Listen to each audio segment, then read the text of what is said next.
Também no Metrópolis.com. Primeiro, só para lembrar você, a gente está aqui nessa conversa e daqui a pouco nós vamos transmitir a votação, então fica com a gente que daqui a pouco vamos direto lá para a Câmara dos Deputados, mas você citou essa questão de tentar se rifar a candidatura do Flávio, e o Sóstenes Cavalcante, que é o líder do PL na Câmara dos Deputados, um dos maiores defensores do projeto da anistia, ele já disse hoje que o projeto não vai ser mais tocado esse ano e acredita que isso possa voltar em 2026, sendo que o próprio Hugo Mota também falou que, ao votar a dosimetria, o assunto está encerrado. O que é que você acha que pode acontecer para 2026? Você acredita que o PL, ou mesmo a oposição ao governo, aqueles que apoiam o ex-presidente Jair Bolsonaro, eles têm força política para retomar essa pauta, principalmente diante do fato de que já temos uma candidatura que foi esvaziada, que é a do Flávio Bolsonaro, e claro, ano de eleição que muda toda a estrutura naturalmente. Deixa eu contar uma curiosidade aqui para quem está acompanhando a gente. Estou aqui nesse momento tendo um pequeno surto, porque o Hugo Mota está me ligando, eu não vou poder atender, porque a gente está aqui ao vivo, mas daqui a pouco eu corro ali para atender essa ligação. Olha, o que estão me dizendo é o seguinte, que esse projeto vai aprovar assim, mais de 300 votos. Esse projeto vamos chamar da anistia, mas todo mundo já entendeu que a gente está falando de dosimetria da pena. Palavrinha difícil, né? Esse ano, aliás, a gente colocou no vocabulário de todo mundo do Brasil que acompanha a política um monte de palavra que não era muito do nosso habitué. Só para falar das sentenças, cada vez que a gente falava das sentenças era sempre o nome mais difícil do direito. Tá todo mundo sabendo mais de direito do que de futebol, porque o futebol anda ruim, né? Não conheço muito não, mas eu acho que deve estar mais inexpressivo do que a política e o mundo jurídico ultimamente. Então, a avaliação é que vai se votar em maioria simples, ou seja, metade mais um dos presentes, são poucos votos que se precisa para aprovar esse PL, mas a quantidade de votos que ele vai receber também é um recado importante do Congresso ao governo. O Congresso está bastante incomodado com a postura do governo, do presidente Lula, que tem feito muitas críticas, né, ao Congresso, principalmente na questão das emendas parlamentares. Eles consideram que o governo criminaliza o uso das emendas parlamentares e acaba atacando e tentando fragilizar o Congresso. O Lula está usando duas táticas aí, ele está fragilizando o Congresso e também está tentando fragilizar o Supremo Tribunal Federal com essa indicação do Messias. Por que fragilizar com a indicação do Messias? Porque é um amigo dele. Né, o Messias não está sendo escolhido para o Supremo Tribunal Federal pelos seus méritos ali. Ele está sendo escolhido porque ele é um faz-tudo do presidente. Então, quando ele faz isso, o Lula acaba, né, tentando interferir ali no Supremo com alguém que ele sabe que vai fazer o que ele pedir ali, não o que, né, o judiciário demandar. Então, eles acham que vai ser aprovado com bastante votos e depois, lá no Senado, se fala muito do ano que vem, né, que seria votado ali no começo do ano que vem. Mas eu tenho dúvidas, viu, se o Alcolumbre, que anda bastante incomodado aí com muita coisa, já não vai colocar isso esse ano. A pauta da anistia, que é a sua pergunta, não acredito que haja força para passar, até por conta desse movimento que o Bolsonaro fez, dessa chantagem, né, de lançar o filho, candidato a presidente, e o filho dizer, olha, eu tenho preço, o meu preço para não sair candidato é a anistia ao meu pai. Como se alguém tivesse medo da candidatura do Flávio Bolsonaro. Né? Todo mundo sabe que o Flávio Bolsonaro tem pouquíssimas chances de ganhar uma eleição, isso as pesquisas estão mostrando.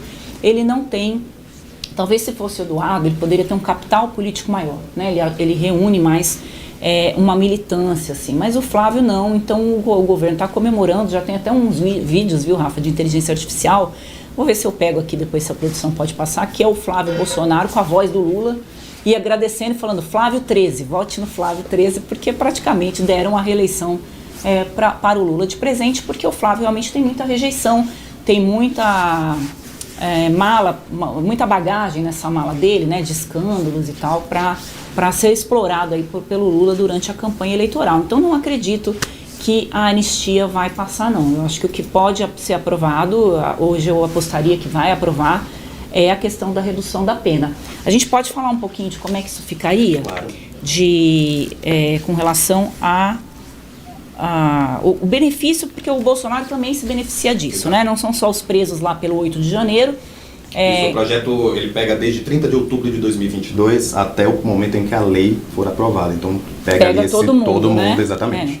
Até está se falando, para que eles não passem o Natal presos. Eu acho difícil, porque precisa concluir essa votação na Câmara, no Senado. Se o Senado alterar, volta para a Câmara. Então, não sei se até o Natal, que falta aqui 2 semanas para o Natal, a gente está aqui em regime fechado, né, no Metrópolis, esse ano a gente não consegue sair daqui, então eu acho que o Natal tá aí perto. Quem está acompanhando sabe que está aí perto. Então vamos lá, o Bolsonaro, ele foi condenado a 27 anos e 3 meses de prisão, né? 24 anos e 9 meses em regime fechado, que é claro que esse regime pode ir, né, essa pena pode ser progredindo conforme, né, o Bolsonaro se comporte ali dentro da prisão e faça algumas coisas e tal. Ele iria, pelas regras atuais, Rafa, para o semiaberto em 2033. 24 de abril de 2033 ele iria para um semiaberto. Então fica em casa de dia e vai dormir lá na Superintendência da Polícia Federal à noite, no quartinho dele, que eu brinquei, é o quartinho do Hotel Ibis. Ali ele já teria 78 anos, tá? O Bolsonaro tem 70 anos. Essa liberdade condicional, que ele estaria solto, mas ainda, né, tendo que prestar informações ali para a Justiça, 2037. Aí ele já está com 82 anos. E livre, assim, totalmente, já prestei as minhas contas com o país, já estou... ok, já daqui para frente não devo mais nada, 2052, quando ele teria 97 anos. Então, pelas regras atuais, o Bolsonaro não se livraria mais, né, dessa prisão e toda.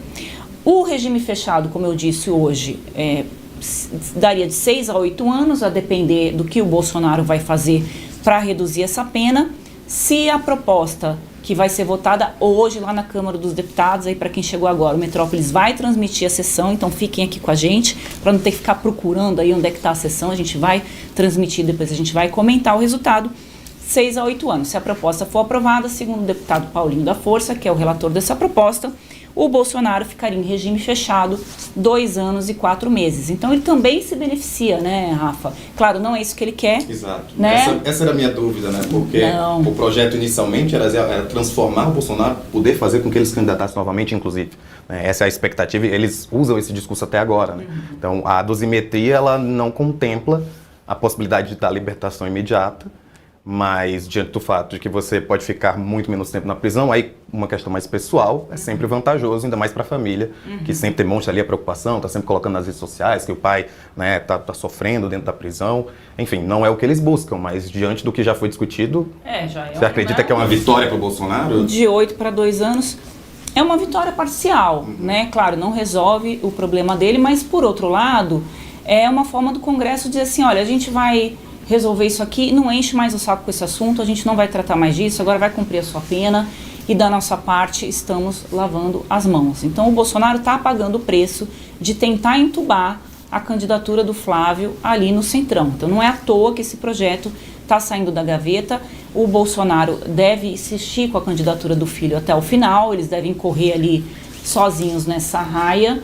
O PT vai correr sozinho com o Lula e o Centro está avaliando se vai lançar um candidato ou se vai ficar assistindo mais uma vez, mais uma eleição polarizada, né, entre o campo da extrema esquerda e da extrema direita. Então tem muitas conversas hoje sobre quem o Centrão poderia lançar, mas também, né, ninguém vai ficar surpreso, Rafa, se o Centrão não lançar ninguém e fizer acordos aí. Porque o Centrão interessa eleger deputados, que é o que dá para eles fundo eleitoral, fundo partidário, dá muito dinheiro.